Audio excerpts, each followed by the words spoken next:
sudah ada sebagian yang Sudah. masih ada sebagian yang belum. Ya, semoga yang divaksin tetap sehat walafiat. Amin ya rabbal alamin. Yang belum divaksin semoga tidak terkena virus amin ya rabbal alamin. Hadirin wa hadirat yang dirahmati Allah Subhanahu wa taala. Karena adanya kegelisahan penyakit yang mungkin kita semua merasa takut akan terserang hal ini. Tapi walau bagaimanapun jangan sampai keimanan kita semua kurang atau kalah dengan rasa takut kita terhadap pandemi yang mungkin Allah berikan cobaan kepada umat manusia supaya sadar cepat-cepat bertobat bagi mereka yang selalu bermaksiat.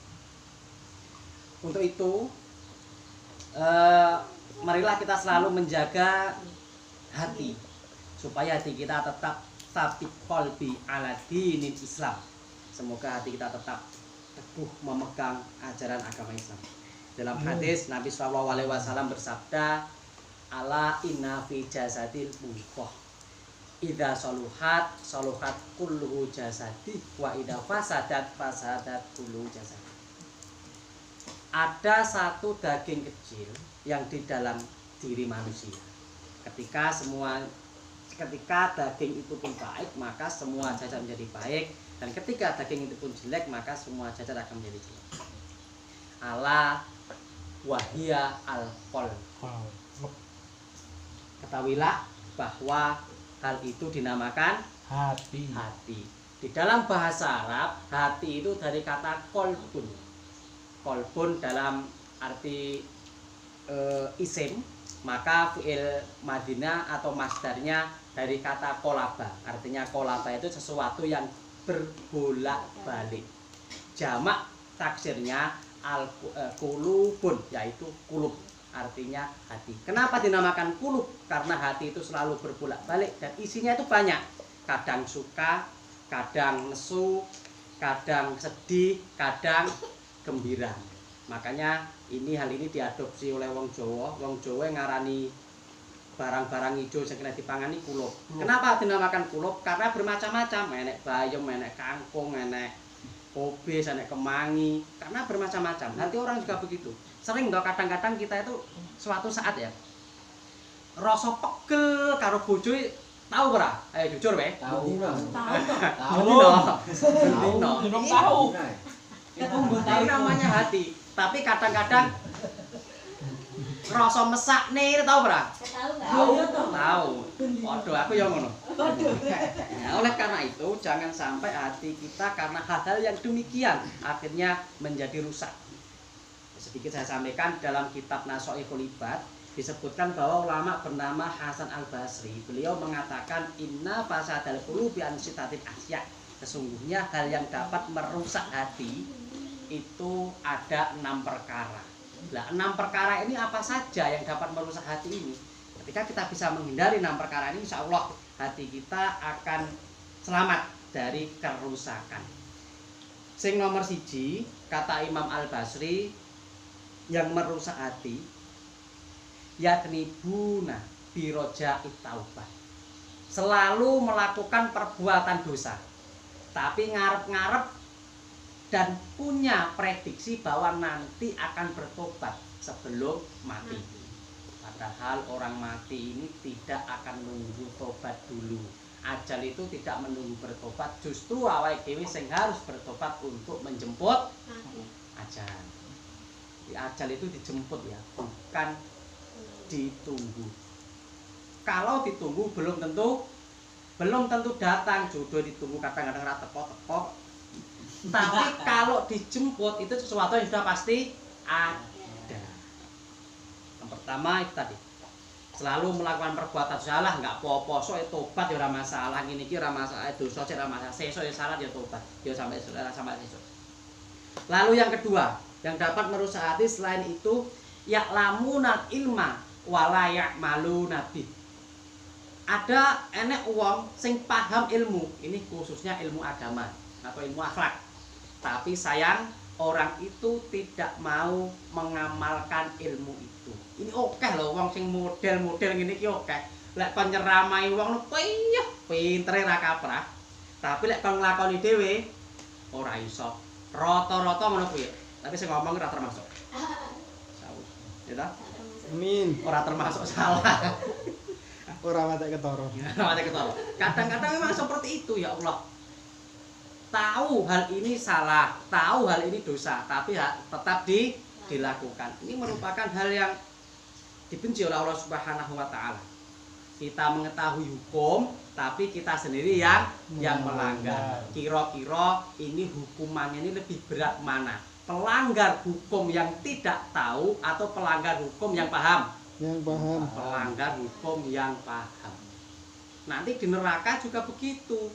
Mereka yang paham tapi kok nyeleweng, maka itu lebih berat hukumannya. Makanya itu. Namun Allah Subhanahu wa taala juga memberikan dispensasi kepada manusia. Kalau sesuatu yang wajib, maka mau tidak mau harus dilakukan. Bisa tidak bisa dilakukan. Sesuatu yang haram bisa tidak bisa ditinggalkan.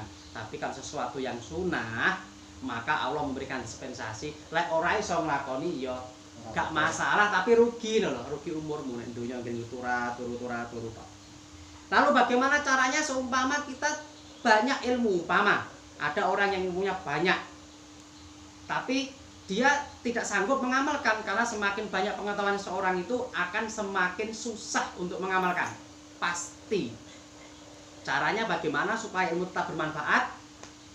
Diajarkan kepada orang lain. Nah, ketika orang yang kita ajari kuwi mangjik nglakoni utawa diajarkan lagi kepada yang lainnya lagi, maka insya Allah kita akan mendapat pahala. Ini namanya al ilmu yung tafa'u bih, ilmu yang bermanfaat. Karena seperti ini, Bro. Kadang-kadang uang sing diajari awake dhewe, sing awake dhewe warai, ini kadang-kadang lebih bisa mengamalkan loh dibandingkan sing marai. Ada ustaz, tidak bengi sampean sholat atau tahajud. Engko insyaallah uripmu lek tentrem. Iki kadang-kadang ustaznya orang lakoni, tapi sing diomongi nglakoni. Ini ya ustaznya pangkat untuk ganjaran sih. Cuman harusnya tetap melakukan insyaallah. Lalu yang ketiga, wa idza amilu la yukhlisun. Ketika beramal, ketika melakukan suatu ibadah apapun atau melakukan suatu kebaikan, la yukhlisun, ada rasa tidak ikhlas. Sering terjadi di dalam kehidupan kita sehari-hari. Kadang-kadang mau duit bojoe nek rasa ora ikhlas. Tahu ora? Burung. Ya omong orang ngono lho, lek ben ngapusi. Pak, ada suatu saat itu pasti satu hari selama pernikahan itu pasti kadang-kadang memberikan belanja kepada istri itu kadang nggak ikhlas. Kesel-kesel aku dodolan, kesel-kesel aku kerja, tahu duwe mek entek nggih becek tok. Iya kan? Ya. Oh iya. Aku dhewe kadang-kadang ya ngono. Ya. Ketika orang beramal itu tidak ikhlas, maka ya Allah tidak menerima. Yang Allah terima itu sesuatu yang murni. Surah Al-Ikhlas ini di dalamnya tidak ada kata-kata ikhlas. Minimal 2 surah di Al-Quran yang tidak punya kata di dalam surah itu. Rata-rata ada. Al-Baqarah ada kata Baqarah, Al-Imran enek Al-Imran, Al-Maidah enek Maidah di dalam salah satu ayatnya. Tapi surah Al-Fatihah tidak ada kata-kata Al-Fatihah. Surah Al-Ikhlas tidak ada kata-kata ikhlas. Kenapa ada kata ikhlas dalam surah Al-Ikhlas? Karena namanya ikhlas itu tidak terlihat. Ikhlas itu berasal dari kata kholaso. Kholaso itu artinya sepi. Yus tidak ada apa-apa. Artinya tidak ada pamrih, tidak ada apa-apa. Seperti seseorang mencintai anak. Ini saya yakin mereka ikhlas. Tapi lek mencintai bojo, saya masih meragukan. Keikhlasan itu masih meragukan. Kadang-kadang artinya kita cinta kepada istri itu ada hal tertentu yang ingin kita pertahankan, ya kan? Ini jujur ya. Tapi ketika sesuatu berubah kepada dari istri kuwi tadi, kadang-kadang ya awake dhewe goyah. bojoku kok malah ngono. Biyen ora ngono masaku, saiki kok ngono. Ki nyapa? Tapi kalau ngomong sing kae. Dia anak telu. Tapi kalau cinta kepada anak, insya Allah tidak ada unsur apa-apa, insya Allah ikhlas. Inilah beribadah kepada Allah juga harus mempunyai unsur ikhlas. Jangan ada unsur apapun, insya Allah Allah terima ibadah kita. Lalu yang keempat, wayak kuluna rizqallahi wala yaskuru. Kita itu sering dan setiap detik memakan rizkinya Allah, tapi jarang kita untuk bersyukur. Makanya Ibnu Athaillah di dalam kitab Al-Hikam mengatakan bahwa ketika engkau tidak bisa menghargai kenikmatan rezeki yang diberikan oleh Allah, maka engkau akan tahu betapa berharganya itu ketika rezeki itu hilang. Orang yang tahu enaknya makan, mereka orang yang lapar. Orang yang tahu enaknya rasanya makanan, mereka yang sakit gigi. Kecelok lara untu. Ora doyan mangan, ora iso mangan. Orang yang tahu berharganya sehat, mereka yang berbaring di rumah sakit. Lah awake dhewe cek sehat ngene iki biasa. Wis ndak enak apa-apa, entuk rezeki ndek iki. Alah, metu sedina ora entuk apa-apa. Belas rezekine seret. Nah, ya kan? Rezekine seret. Tapi coba datang ke rumah sakit. Mbah, sampean piye keadaane? Ya Allah, Le, sampean kok penak men sehat. Aku ki wis rek 3 sajit rumah sakit rasanya apa-apa. Harus selalu disyukuri. Insyaallah Subhanahu wa taala menambah semua anugerahnya ketika disyukuri. Lalu yang kelima, setelah memakan rezekinya Allah tapi jarang untuk bersyukur, wa ma yarduna bi kismatillah. Ini yang kadang-kadang menjadi penyakit bagi semua orang, tidak ridho dengan apa yang ditetapkan Allah kepada kita semua. Harus ridho. Jangan mengukur kebahagiaan dengan standar kebahagiaan orang lain. Sampeyan mencret, ukurlah kebahagiaan standarmu dengan standar Anda sendiri. Ketika keadaan kita ya mungkin bagi kita ini sesuatu yang biasa-biasa. Tapi bagi mereka yang tidak punya pekerjaan, nganggur nek kampung pengen lunga, ini adalah sesuatu yang sangat nikmat loh. Wah kok penak to wong kae. Lunga roh ndi. Lah aku ngene iki seumur hidup pangkane desa matek nek kene ya ora apa-apa. Ya kan? Ini sesuatu yang harus kita syukuri. Apapun yang Allah letakkan kepada kita saat ini adalah terbaik menurut Allah Subhanahu wa taala. Walaupun mungkin menurut orang lain, ingat ya, sebaik-baiknya manusia itu pasti ada yang berkomentar jelek. Mesti ada sing mah itu. Bahkan Nabi Muhammad ini diakui orang yang paling baik sedunia. Orang yang sempurna, artinya sukses dunia akhirat.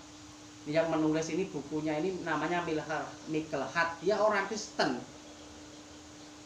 Nabi Muhammad yang diakui orang sukses dunia akhirat, akhlaknya paling baik, ini aja masih ada yang tidak suka. Poneh Muhammad Juki, pirang-pirang sing ra demen. Sing nyinyir. Imam Sya'rawi, seorang penafsir Mesir, beliau mengatakan ketika di dalam hidupmu tidak ada orang yang berkomentar jelek, maka hidupmu tidak berhasil. Malah ra berhasil. Alah kowe wis ngene ae. Sing penting ora ana sing maido aku ya uripku wis aman, pokok urip. Ini malah hidupmu tidak berhasil, Bro. Tidak ada pengaruh apa-apa. Perjalanan mereka orang-orang yang terkenal itu ya Allah, lika-likunya kehidupan itu Masya Allah penuh dengan tantangan, penuh dengan cemoohan. Imam Hambali, apa dikira Imam Hambali itu yang sukses? Tidak, hidupnya itu penuh lika-liku. Pernah mau digantung, pernah dipenjara 10 tahun, pernah diburu oleh kelompok Mu'tazilah, pernah ditentang oleh pemerintahan, dan lain sebagainya. Beliau pernah dikucilkan. Tapi sekarang siapa yang tidak kenal mazhab Hambali? Imam Malik juga begitu. Beliau sering ditentang.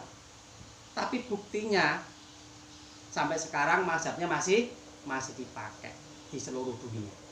Insya Allah kalau kita semua dalam hidup ini selalu sabar dalam menghadapi godaan, cemoohan orang lain, dalam arti kita tetap berjalan di koridor yang benar, maka insya Allah walaupun kita meninggal tapi nama kita tetap akan hidup, akan tetap dikenang. Ini namanya panjang umur itu seperti ini. Walaupun umurnya pendek tapi tetap dikenang, namanya tetap hidup sepanjang masa. Nah, Ibu kita Kartini. Iya kan? Lalu yang terakhir, wa yad fanuna mautakum walayak tabirubi, dan kalian itu sering menguburkan orang yang mati, sering menghadiri takziah, sering melihat kematian, tapi tidak mengambil pelajaran dari kematian tersebut. Jadi ketika kita ngelayat wong mati, kuwi aja mek gur sekedar ndongakne sabar. Ya kabeh wong ngono ya iso. Harusnya kita ambil pelajaran dari situ. Oh iya. Aku saiki ngelayat. Sapa ngerti sesuk aku sing di layat. Oh iya, babak ping wong mati iki donyane ora digawa. Lah kae bos helm mati ya ora gawe helm yo an. Bos HP mati ora nggawa HP. Ya bos kosmetik iki mati nggo kosmetik ora kira-kira? Gowo. Jawaban Minyak serimpi. ora nggawa ya Allah. Kalau kira kain kafan tok. Mobil Mas Batu ya ora digawa sampean. Kalau nek titik mangkring aja digepuk, mobilmu ora digawa. Karena boleh. Nah, itu yang dapat saya sampaikan. Semoga bermanfaat bagi kita semua. Allahumma sholli ala sayyidina Muhammad wa ala ali sayyidina Muhammad. Allahumma sholli. Amin. Amin. Syakirin hamdan na'imin. Hamdan nafi mazida. Ya Rabbana lakal hamdu kama yanbaghi jalali wajhika karimi wa azimi sulmanik. Allahumma inna nas'aluka salamatan fid din wal afiyatan fil jazaa wa ziyadatan fil ilmi wa barakatan fil rizqi wa taubatan qabla al maut wa rahmatan indal maut wa maghfiratan ba'da maut. Allahumma hawwin 'alaina fi syakaratil maut wa najata minan nari wa 'afwa idza hisab. Allahumma ighfir lahu warhamhu wa'afu wa'fu. Allahumma la tahrimna ajrahum wa la tahtina ba'dahum wa'fu lana wa rabbi rahmatika ya arhamar rahimin. Allahumma rabbana ighfir lana dzunubana wa li walidaina warhamhuma kama rabbana shighara. Allahumma rabbana atina fid dunya hasanah wa fil akhirati hasanah wa qina adzabannar. Subhanaka rabbika rabbil izzati amma yasifun wa salamun alal mursalin walhamdulillahi rabbil alamin. Assalamualaikum warahmatullahi wabarakatuh. Waalaikumsalam warahmatullahi wabarakatuh.